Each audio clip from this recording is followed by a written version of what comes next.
C'est encore une grâce d'être dans sa présence et de pouvoir l'écouter.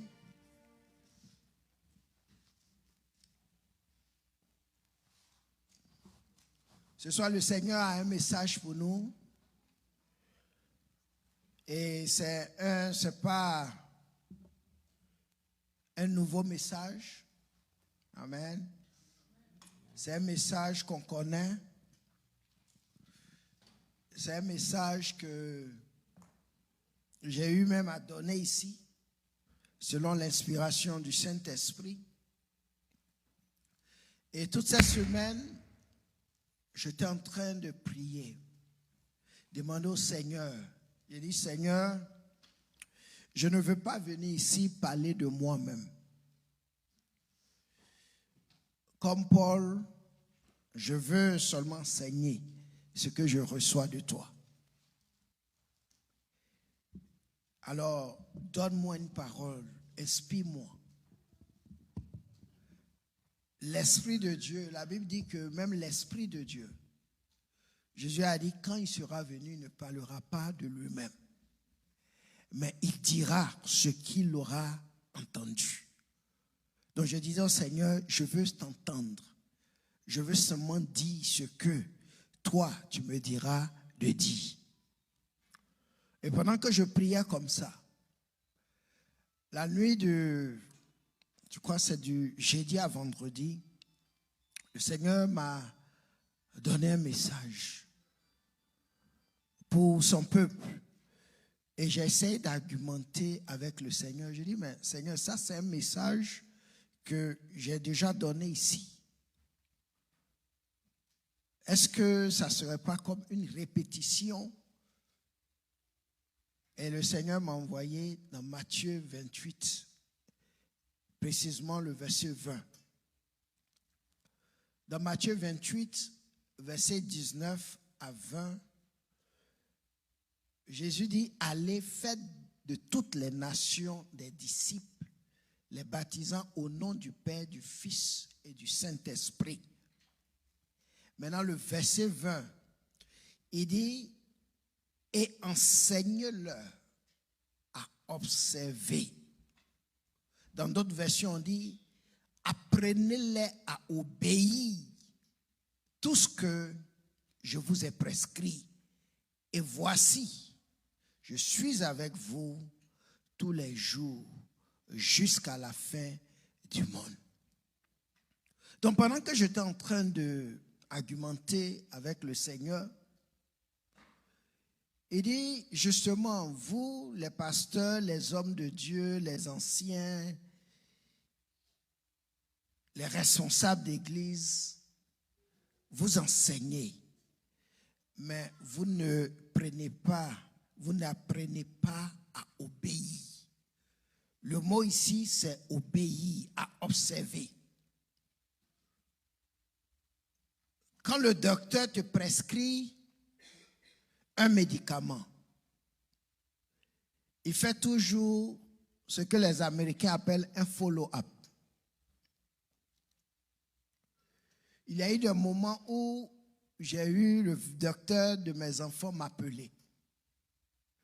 Et elle m'appelait juste pour voir si j'ai obéi, si j'ai suivi les instructions et comment l'enfant se porte.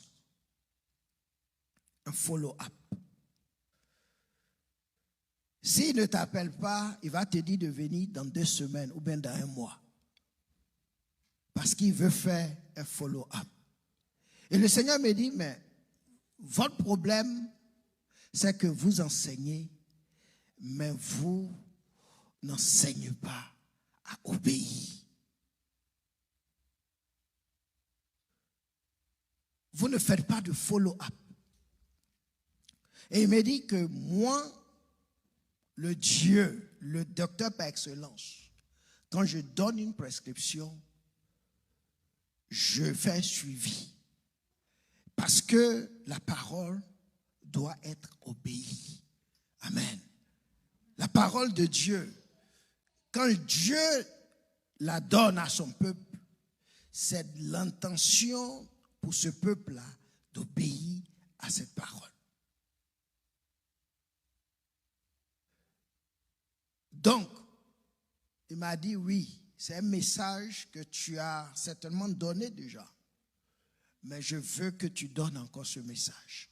Parce que ils ont besoin, l'Église a besoin d'obéir. J'ai dit donc, ça marche, papa, je vais faire comme toi, tu le veux.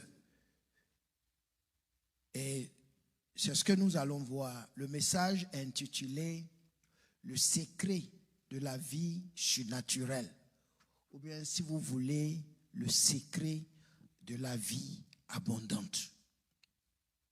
Notre texte se trouve dans Marc, chapitre 10, et nous allons lire 10 versets à partir du verset 35. Marc 10, verset 35 à 45. Je lis la parole de Dieu. Les fils de Zébédée, Jacques et Jean, s'approchèrent de Jésus et lui dit, « Maître, nous voudrions que tu fisses quelque chose pour nous. Tu fisses pour nous ce que nous te demanderons. » Il leur dit, « Que voulez-vous que je fasse pour vous? Accorde-nous, lui dit-il, d'être assis l'un à ta droite et l'autre à ta gauche quand tu seras dans ta gloire. » Jésus leur répondit, « Vous ne savez ce que vous demandez. Pouvez-vous boire la coupe que je bois ou être baptisé du baptême dont je dois être baptisé? » Nous le pouvons, dit-il. Et Jésus leur répondit, « Il est vrai que vous boirez la coupe que je dois boire et que vous serez baptisés du baptême dont je dois être baptisé. Mais pour ce qui est d'être assis à ma droite ou à ma gauche, cela ne dépend pas de moi et ne sera donné qu'à ceux à qui cela est réservé. » Verset 41. Les 10, ayant entendu cela, commencèrent à s'indigner contre Jacques et Jean. Jésus les appela et leur dit, « Vous savez que ceux qu'on regarde comme les chefs des nations les tyrannisent et que les grands les dominent. Il n'en est pas de même au milieu de vous. Mais quiconque veut être grand parmi vous, qu'il soit votre serviteur. Et quiconque veut être le premier parmi vous, qu'il soit l'esclave de tous. Car le Fils de l'homme est venu non pour être servi, mais pour servir et donner sa vie comme la rançon de plusieurs. » Que le Seigneur bénisse la lecture de sa parole. Bien-aimés, il y a deux choses qui sont très importantes que nous devons appliquer tous les jours, et cela jusqu'à ce que nous quittons ce monde. La première des choses qui est très importante en tant qu'enfant de Dieu, c'est de connaître qui est Dieu. Connaître qui est le Père. Connaître Dieu dans tous ses caractères. Ça, c'est très important. Jésus lui-même, avant de partir au ciel, quand il priait pour ses disciples, dans Jean 17, Il a dit, selon que tu lui as donné de pouvoir, tu lui as donné pouvoir sur toute chair, afin qu'il accorde la vie éternelle à tous ceux que tu lui as donnés. Et le verset 3, il dit, oh, la vie éternelle, c'est qu'ils te connaissent, toi, le seul vrai Dieu, et celui que tu as envoyé, Jésus-Christ. Connaître, toi, le seul vrai Dieu, et celui que tu as envoyé, Jésus-Christ. C'est ça qui est la vie éternelle. Donc, si nous sommes des enfants de Dieu, qui allons hériter de cette vie éternelle, nous devons connaître Dieu, connaître son caractère, connaître qui est Jésus, connaître son caractère. Très, très important. La deuxième des choses que nous devons faire pendant que nous sommes sur la terre ici, et tous les jours de ta vie que tu dois faire, la deuxième des choses, c'est de faire la volonté de Dieu. Fais la volonté. Quand tu te lèves le matin, jusqu'à ce que tu ailles encore te coucher, ton but sur la terre pour le jour-là, c'est de faire la volonté de Dieu. Faire la volonté de Dieu doit être notre seule ligne de conduite en tant qu'enfant de Dieu chaque jour de notre vie. Et dans cette volonté de Dieu, Dieu a inclus notre service quotidien auprès de ceux qui ont besoin de nous. Si tu es là ce soir, certainement tu es assis ou même tu es assise à côté de quelqu'un qui a besoin de ton service.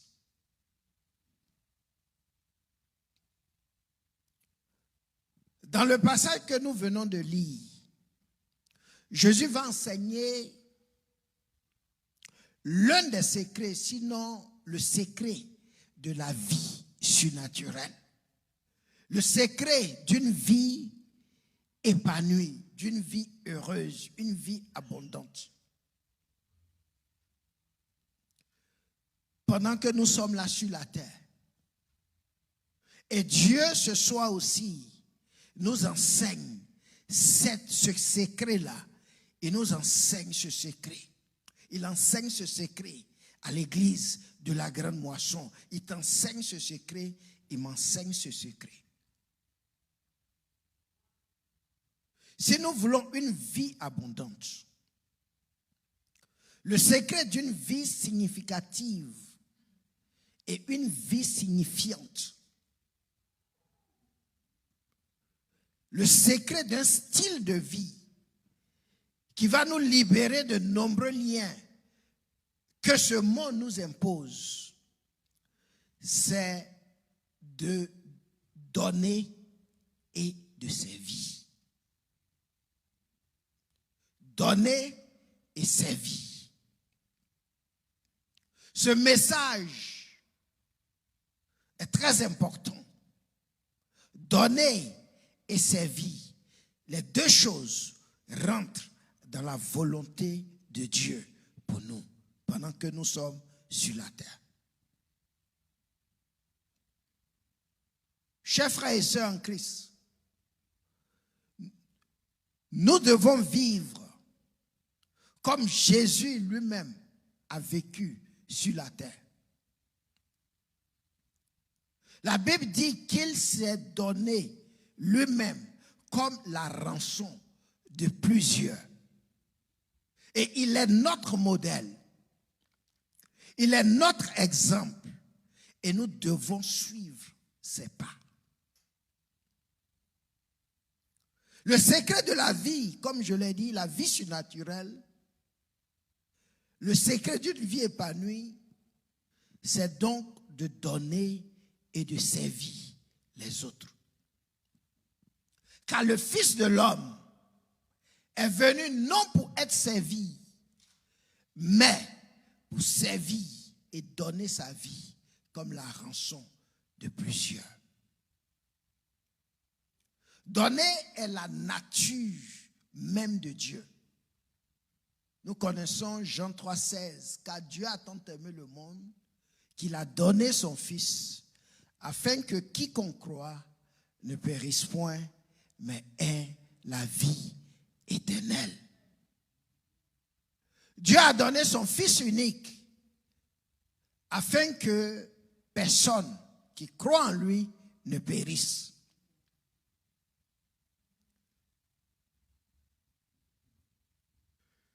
Mais ait la vie éternelle.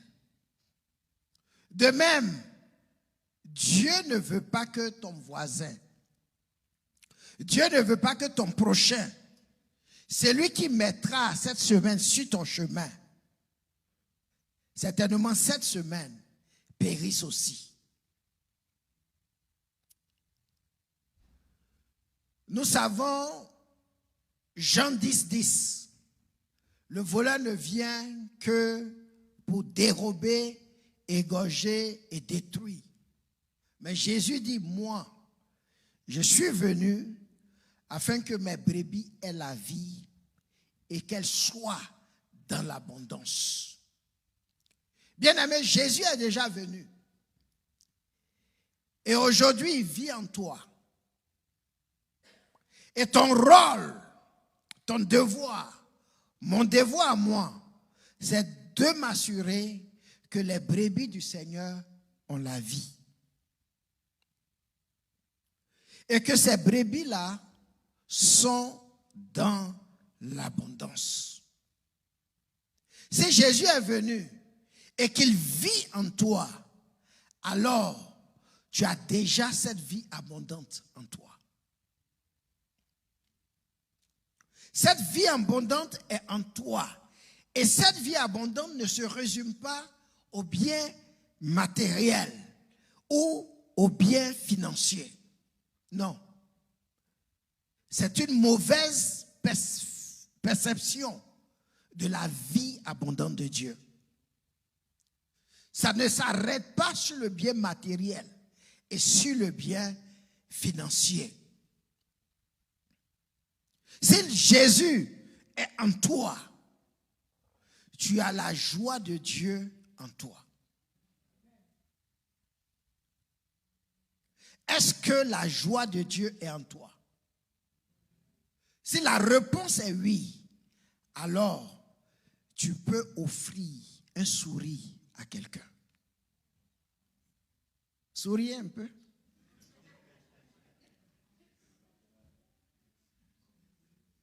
Amen. Un simple sourire peut faire la journée de quelqu'un. Amen. Parce que nous avons la nature de Dieu. Nous avons la joie de Dieu en nous.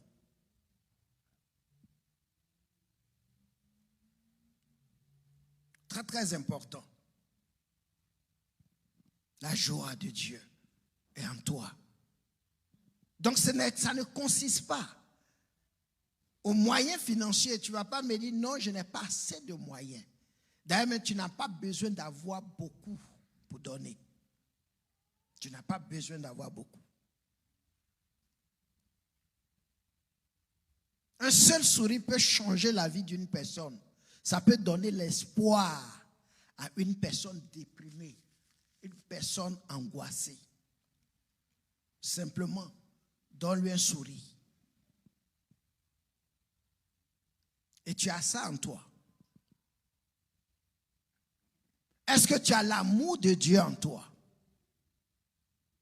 Alors, si tu as l'amour de Dieu en toi, tu peux seulement serrer quelqu'un dans tes bras, sans même dire un mot.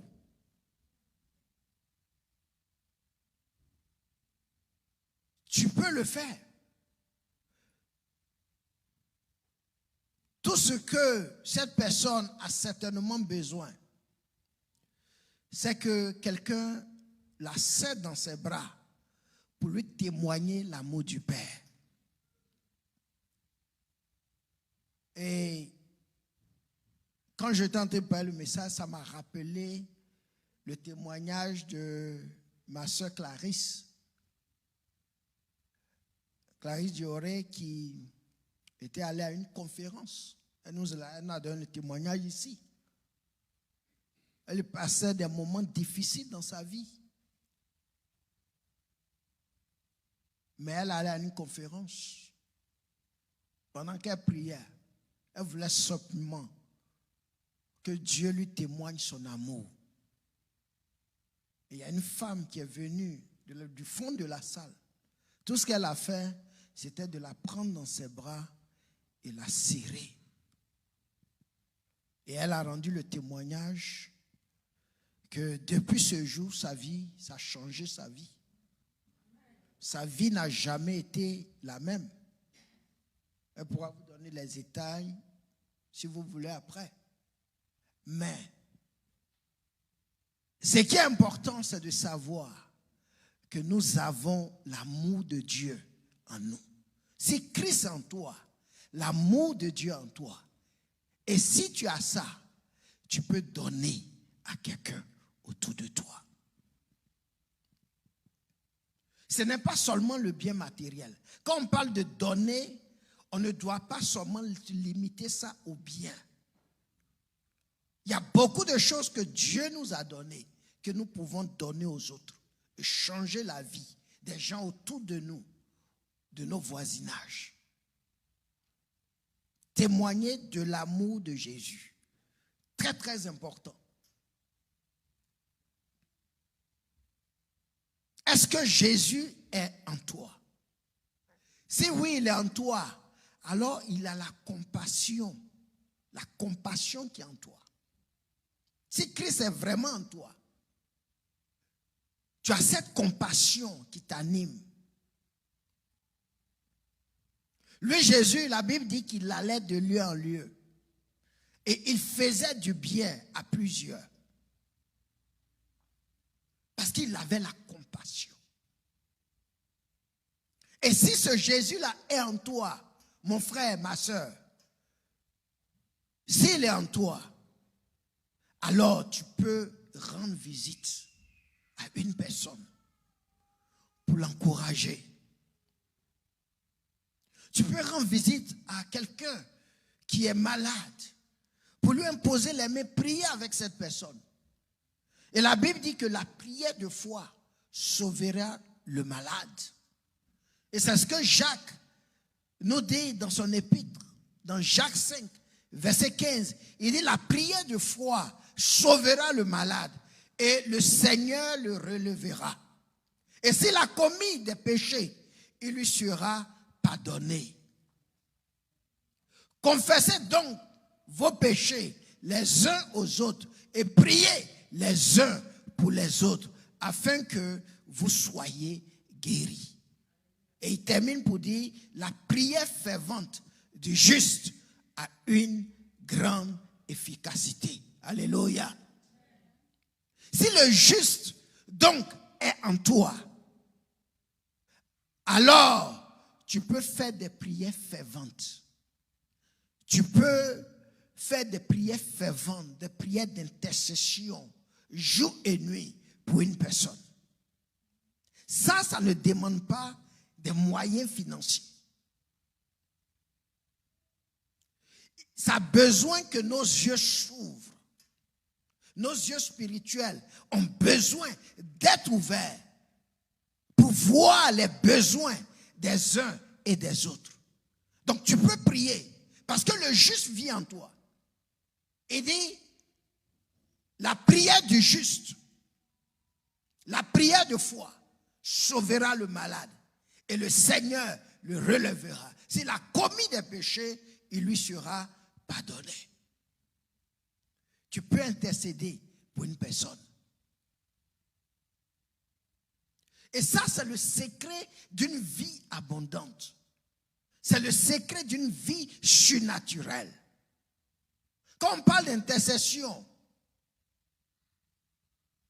on parle d'intercession parce que quand tu commences à prier pour quelqu'un, tu amènes le ciel vers la terre.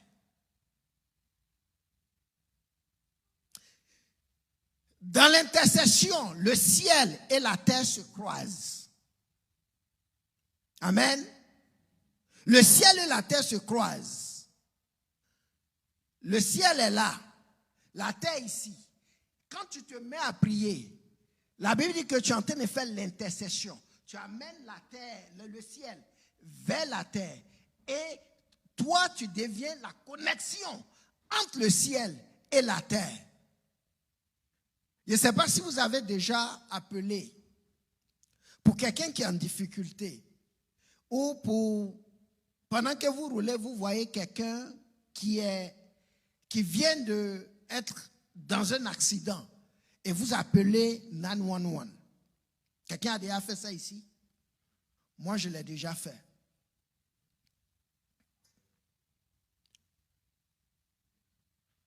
Très, très important. Quand vous appelez 911,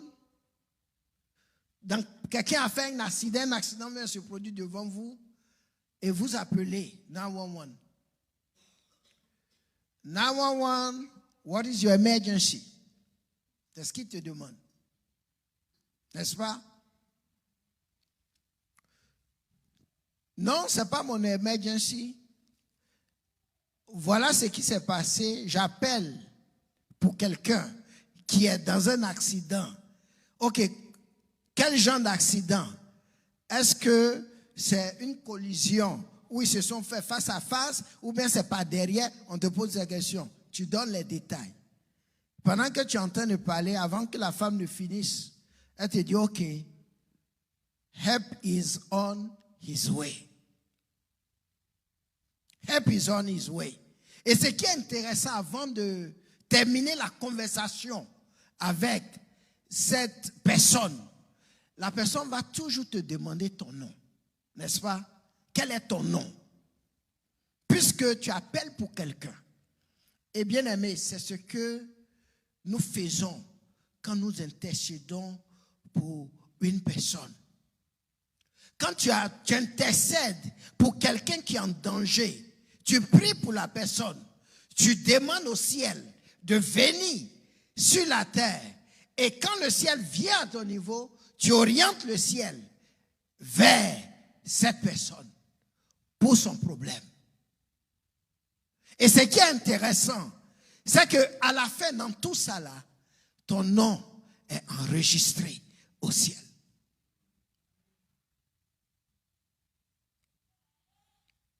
Le ciel enregistre toujours le nom de celui qui intercède pour quelqu'un d'autre. Toujours. De la même manière, sur la terre, les gens for the record, ils veulent savoir quel est ton nom. De la même manière, le ciel aussi t'enregistre quand tu pries pour quelqu'un qui est en difficulté, pour quelqu'un qui a un problème. Tu intercèdes, tu laisses toi tes problèmes pour intercéder pour quelqu'un. Le ciel enregistre ton nom.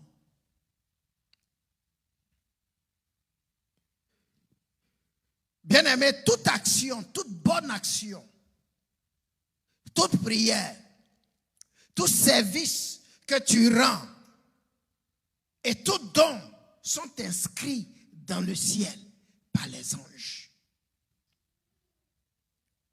Et la Bible dit que nous serons récompensés selon nos œuvres.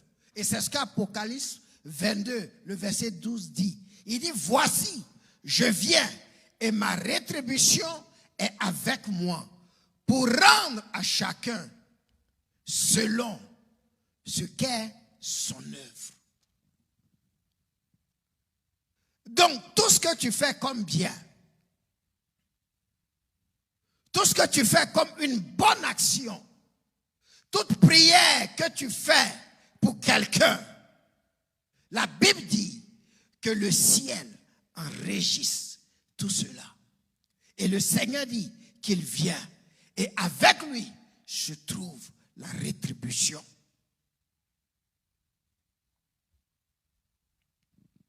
Nous sommes là pour servir et pour donner. C'est ça la clé d'une vie surnaturelle. Comme le Seigneur Jésus, nous devons vivre pour servir et donner. Cela doit être notre style de vie quotidien. Dans la Bible, on trouve plus de 1400 fois les mots servir et service. 1400 fois que ces mots servir et service sont dans la Bible. C'est pour dire que c'est important pour Dieu, c'est important pour notre royaume, le service. Et on trouve plus de 816 fois le mot donner.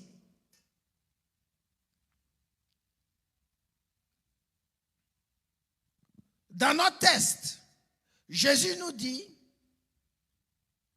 que la grandeur, selon les critères de notre royaume, du royaume de Dieu, la grandeur vient du fait de donner. Ce n'est pas autre chose. Il dit, si tu veux être grand, que tu sois le serviteur des autres. En d'autres termes, que tu sois prêt à donner aux autres. Si tu le fais dans les critères du royaume de Dieu, tu seras une grande personne.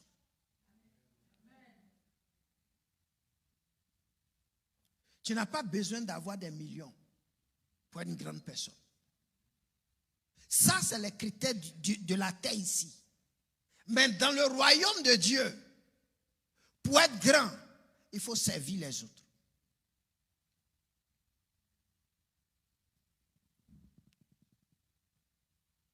Si quelqu'un n'aime pas donner, non seulement il ne connaît même pas Dieu, et par conséquent, il n'est même pas du royaume. Parce que dans le royaume de Dieu, pour être grand, il faut servir, il faut donner. Donc si quelqu'un veut être grand, qu'il soit au service des autres. Quelqu'un qui n'aime pas donner, là, il ne connaît même pas Dieu. Il ne connaît même pas Dieu. Tu peux faire 20 ans dans une église. Mais si tu n'aimes pas donner là, tu ne connais pas Dieu. Tu connais pas Dieu. Parce que la Bible dit que Dieu a amour. Et il a donné son Fils. Ça, c'est la nature, c'est le caractère de Dieu. Si toi, tu n'aimes pas donner, tu n'aimes pas servir les autres, toi là, tu ne connais pas Dieu. Tu ne sais même pas de quel royaume tu es, mais ce n'est pas le royaume de Dieu. Parce que là-bas, on donne.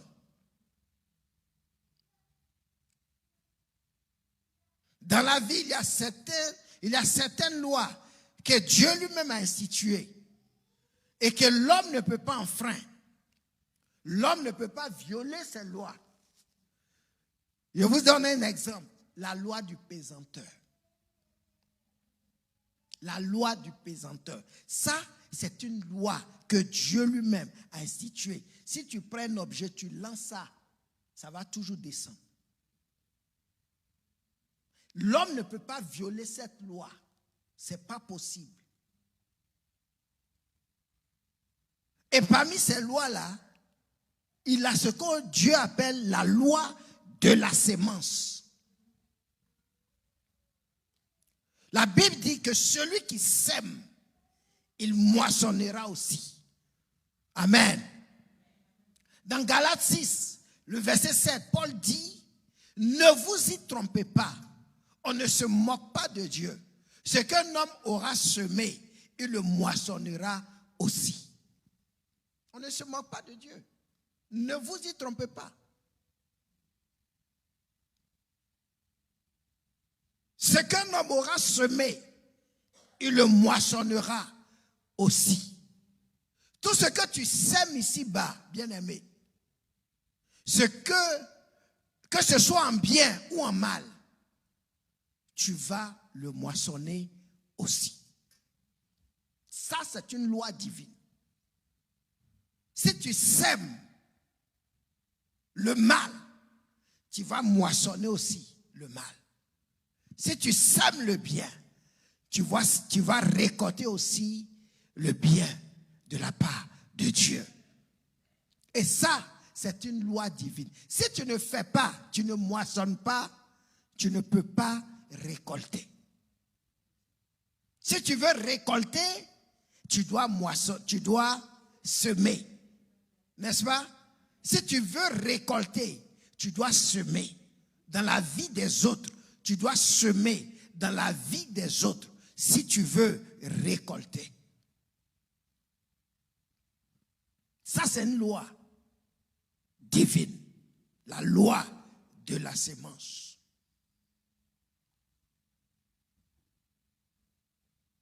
J'ai presque fini. Dieu veut seulement qu'on marche dans l'obéissance.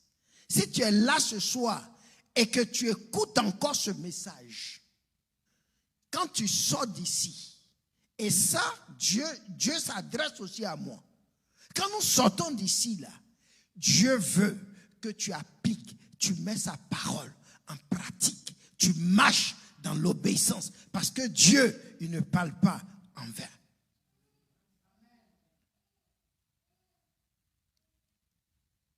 Tout ce que tu sèmes ici-bas, que ce soit en mal ou en bien, tu vas le moissonner aussi. Et la Bible va plus loin encore pour dire, et je vais terminer par ces versets de Luc 6, à partir du verset 30. Luc 6, on lit ensemble. Luc 6, verset 30. On a ça? On lit la parole. Il dit, donne à quiconque te demande et ne réclame pas ton bien à celui qui s'en empare. Ce que vous voulez que les hommes fassent pour vous, faites-le de même pour eux. Si vous aimez ceux qui vous aiment, quel gré vous en sera-t-on?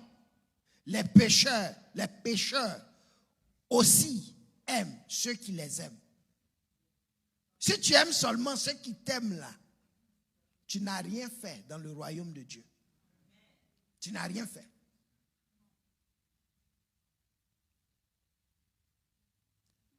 On continue. Il dit, si vous faites du bien à ceux qui vous font du bien, quel gré vous en sera-t-on? Les pécheurs aussi agissent ainsi. Dans le monde là, c'est donner, donner. Donnant, donnant. Ça, c'est là-bas. Voilà, si tu ne m'arranges pas, il ne faut pas me déranger. Ça là, c'est là-bas. La Bible dit qu'on est dans le monde, mais on n'est pas du monde. Dans le royaume de Dieu là, c'est pas comme ça. C'est pas parce que lui il t'a fait du bien, alors toi aussi tu dois lui faire du bien. Ça là, c'est dans leur royaume là-bas. Nous on ne fait pas ça ici dans notre royaume. Le royaume de notre papa là, c'est pas comme ça que ça se passe. Il continue le verset 34.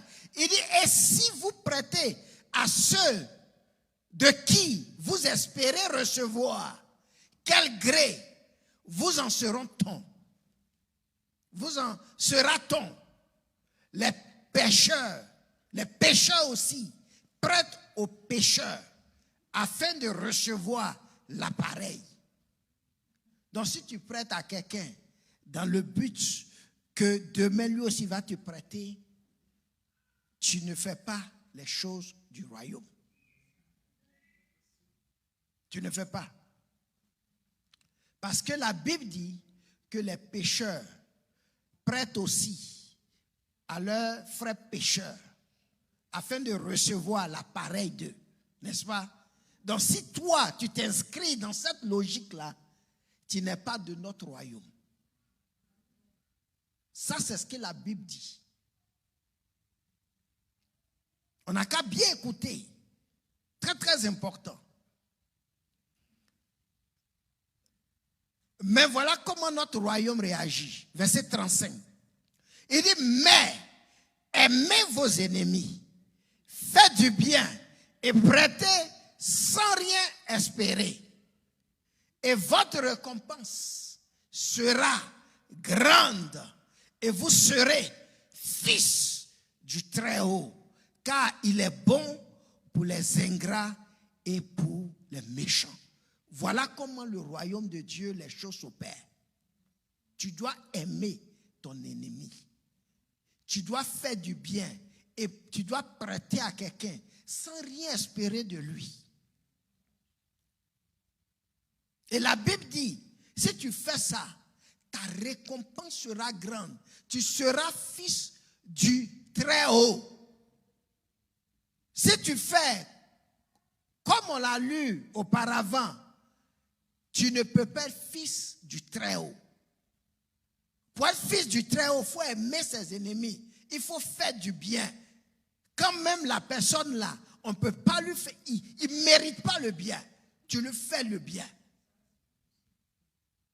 Tu prêtes sans rien espérer de lui. Ça, c'est comme ça que le royaume de Dieu, les choses s'opèrent. Très, très important. Il dit, soyez donc miséricordieux, comme votre Père est miséricordieux. Ne jugez point, et vous ne serez point jugés. Ne condamnez point, et vous ne serez point condamnés. Absolvez, et vous serez absous. Verset 38. Donnez, et il vous sera donné. Et comment vous serez donné? On vous donnera. Il dit qu'on versera dans votre sein une bonne mesure, serrée, secouée, qui déborde. Car on vous mesurera avec la mesure dont vous serez servi. Alléluia. On vous mesurera avec la mesure dont vous serez servi.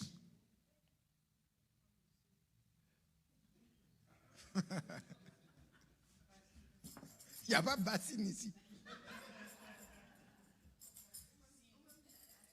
C'est pour donner là, tu prends ça pour donner à quelqu'un. Quand on va te donner là, la même mesure, ça là, c'est ce qu'on va mesurer. Et puis on va te donner aussi. N'est-ce pas? Si tu donnes avec ce seau, comprenons que ça c'est un seau. N'est-ce pas? Quand on va vouloir te donner là, on ne va pas prendre ça pour te donner. La même mesure, c'est avec ça qu'on va te donner. Et Dieu va s'assurer que quand on donne là, on remplisse. On va prendre ça, on va secouer. Vous savez, quand on jouait là, ou bien quand on va à la plage, les enfants aiment faire les casseroles, voilà. Quand on met le sable, on secoue. Après encore, on tape, ça rentre. Et puis on ajoute encore. Ça dit bien serré, ça déborde. C'est comme ça que Dieu dit que si tu donnes, tu prêtes aux autres, tu fais du bien là, c'est avec ça qu'il va te mesurer. Il va remplir, il va être sûr que ça déborde, il va secouer, il va encore ajouter, il va secouer, être sûr que tu as une bonne dose.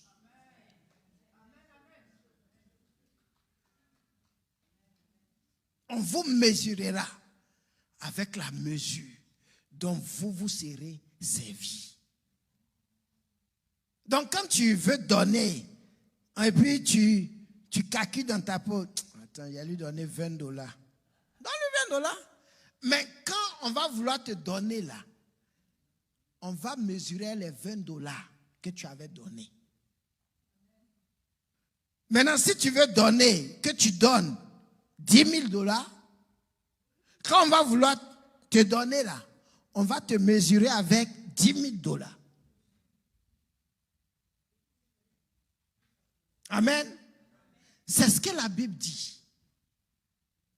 C'est clair ici.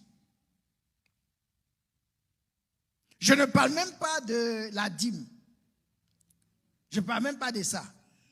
Parce que la dîme même, c'est le début même de la nature de donner.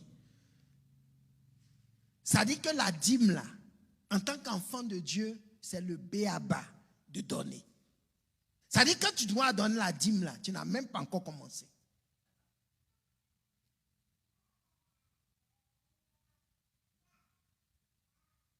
Celui qui ne donne pas sa dîme, il est dans la désobéissance totale à Dieu.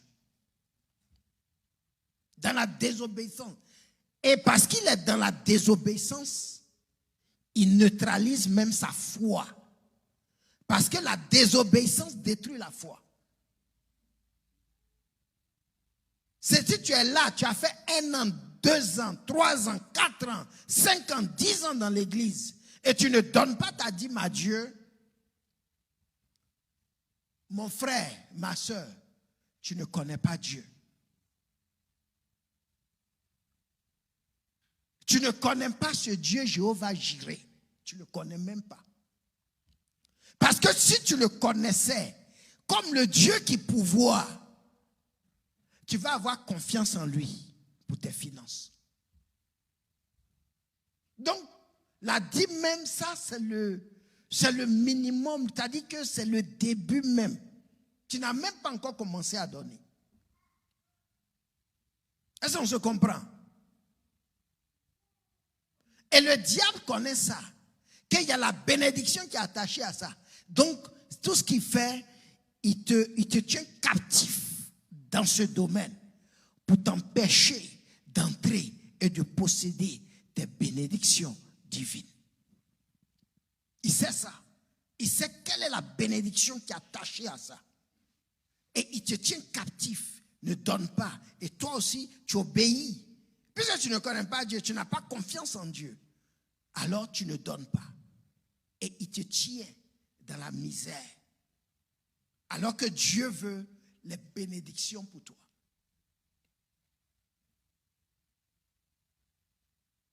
Dans Luc 16, verset 10, la Bible dit, celui qui est fidèle dans les moindres choses, l'est aussi dans les plus grandes. Et celui qui est injuste dans les moindres choses, l'est aussi dans les plus grandes. Donc si tu es infidèle dans les moindres choses, comment tu oses espérer que Dieu va te confier de grandes choses? Parce que $2000 même qui t'a donné, qui te donne chaque fin du mois là, tu t'agrippes à ça. Tu sais ça comme ça. Tu caresses ça. Tu ne veux pas relâcher ça. C'est quand il va te donner $10,000 que tu vas relâcher.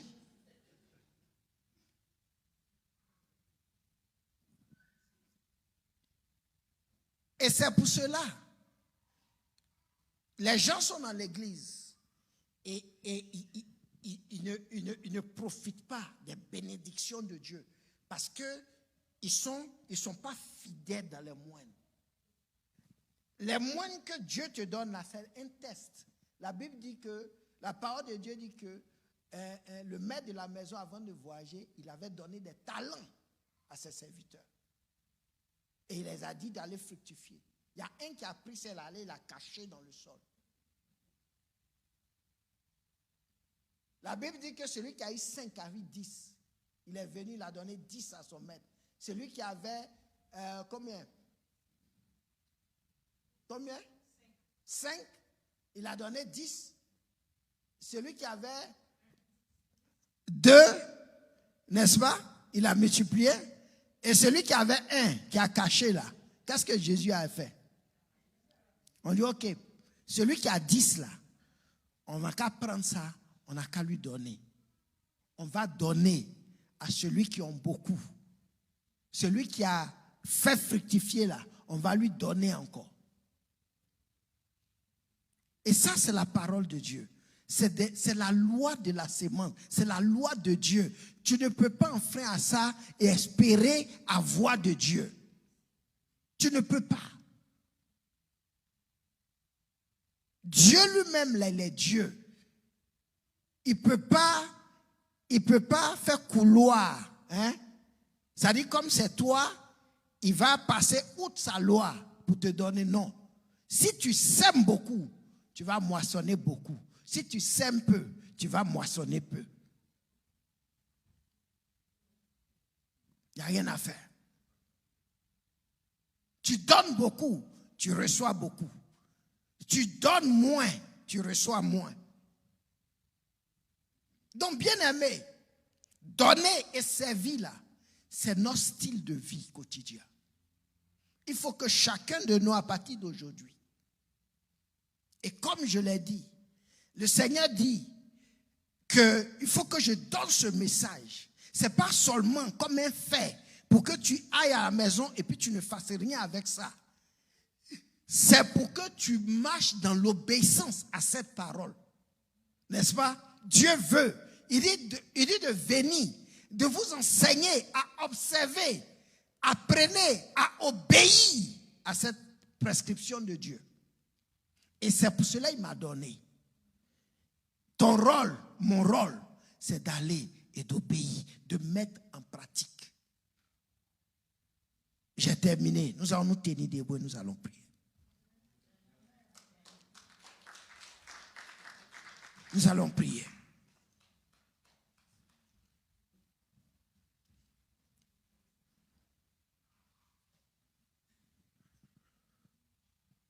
Par rapport au message que toi tu as entendu, tu vas prier. Peut-être que l'Esprit de Dieu est en train de te reprocher parce que ce n'est pas un nouveau message, comme je l'ai dit. L'Esprit de Dieu, Dieu t'a certainement demandé de faire quelque chose, peut-être cette semaine même, mais tu as marché dans l'obéissance. Amen, dans la désobéissance. Tu n'as pas observé. Tu n'as pas observé tout ce qu'il t'a prescrit. Tu vas lui demander pardon. Et tu vas demander à l'Esprit de Dieu de t'aider à faire sa volonté, à marcher dans l'obéissance aux prescriptions divines de ce jour. Ce que tu as entendu aujourd'hui là, que le Saint-Esprit te donne de marcher dans l'obéissance. Prions le Seigneur. Prie pour toi-même.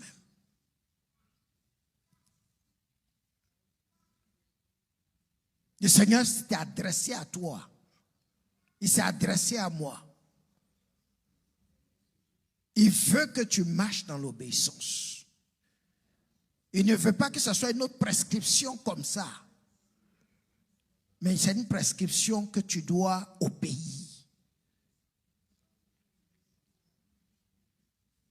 Que le Saint-Esprit nous donne de marcher dans l'obéissance. Que le Saint-Esprit t'aide ce soir.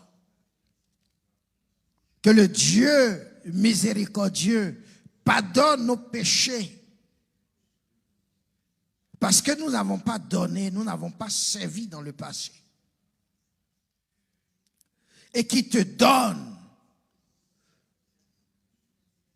de pouvoir l'obéir, de pouvoir le servir, de pouvoir obéir les prescriptions divines. Dans le nom de Jésus. Amen. Nous allons prendre un temps. Je vais te demander de prendre 1 minute de silence devant Dieu. Toi et le Saint-Esprit. Garde le silence. Et laisse-le te parler.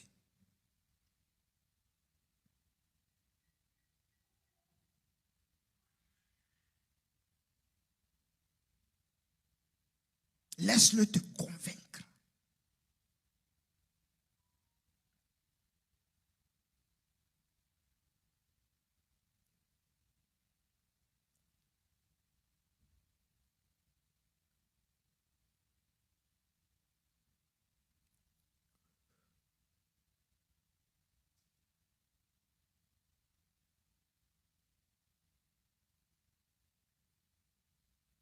Amen.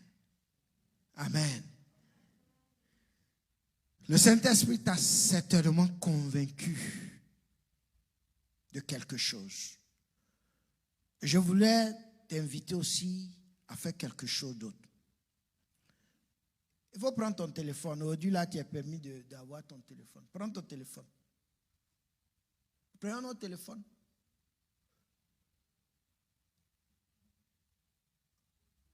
Prenons notre téléphone. Chacun a son téléphone.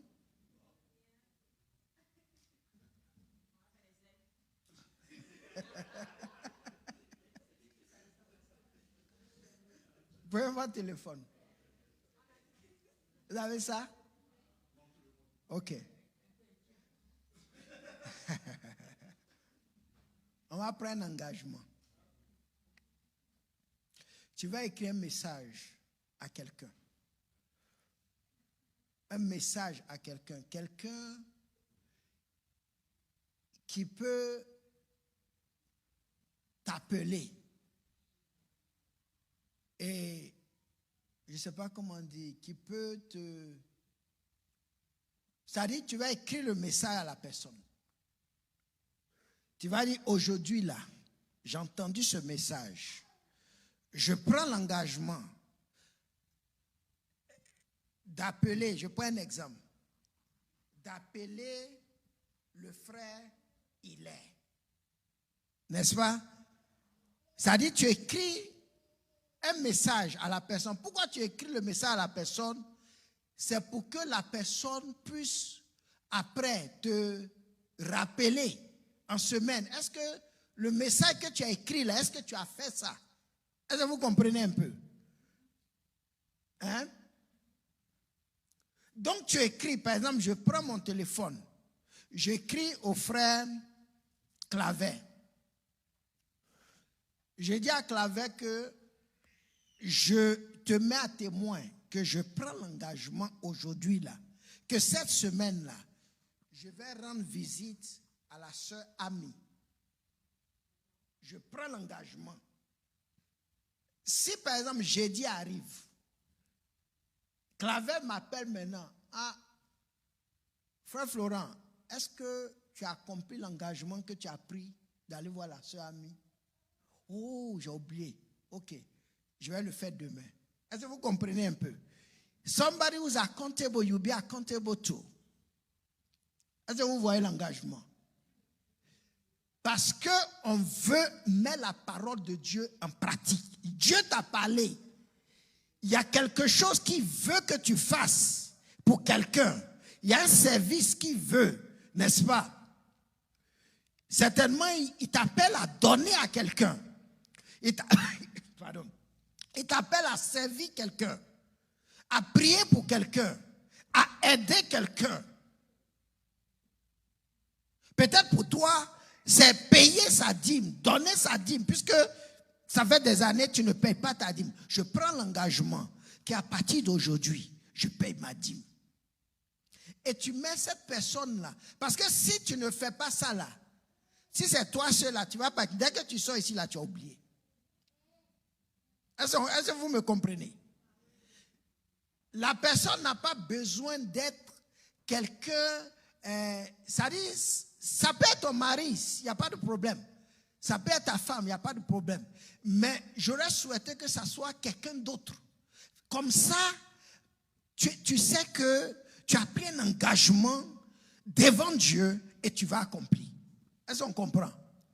Donc, prends ton téléphone, écris par rapport au message. Le Saint-Esprit t'a convaincu. Ok. Il y a longtemps, l'Esprit de Dieu me parle de faire ça. Aujourd'hui, là, je prends l'engagement et je t'envoie le message juste pour que tu sois, je te sois accountable, n'est-ce pas, devant Dieu. Écris le message. Prends le temps, écris. Écris et send à la personne. Le message n'est pas pour la personne, non. Mais c'est seulement quelqu'un, c'est comme un témoin de l'engagement que tu veux prendre devant Dieu. Parce que nous devons mettre la parole de Dieu en pratique, dans l'obéissance. Dieu a dit qu'il est fatigué, qu'on vienne, on prêche, on enseigne, mais on n'enseigne pas pour vous amener dans l'obéissance. Il faut que la parole de Dieu soit mise en pratique. Et c'est ça qui réjouit le ciel. Quand la parole de Dieu, que Dieu donne, les prescriptions que Dieu donne, c'est mis en pratique. C'est ça qui réjouit le cœur de Dieu. Sinon, ce n'est pas venir parler. Hein. Dieu, il ne manque pas de parole, il va parler.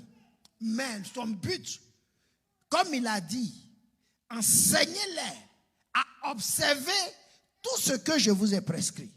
Le Seigneur m'a prescrit. Maintenant, moi, je suis venu vous donner. Il est important qu'on mette en pratique cela.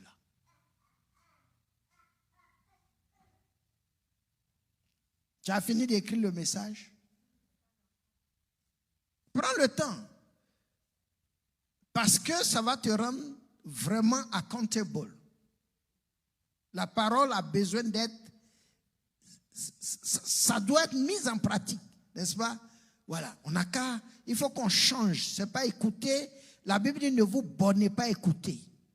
Même ceux qui sont en ligne, écrivez à quelqu'un un message. L'engagement que vous prenez cet après-midi, toutes ces semaines, vous devez le faire. Rendre visite à un frère que je n'ai jamais visité. Je prends l'engagement aujourd'hui que je vais rendre visite. Parce que dans le royaume, c'est comme ça. Si tu veux être grand, sois le serviteur des autres. Jésus s'est donné lui-même en rançon pour plusieurs. Nous devons aussi nous donner en rançon pour plusieurs. Que Dieu vous bénisse. Amen. Alléluia.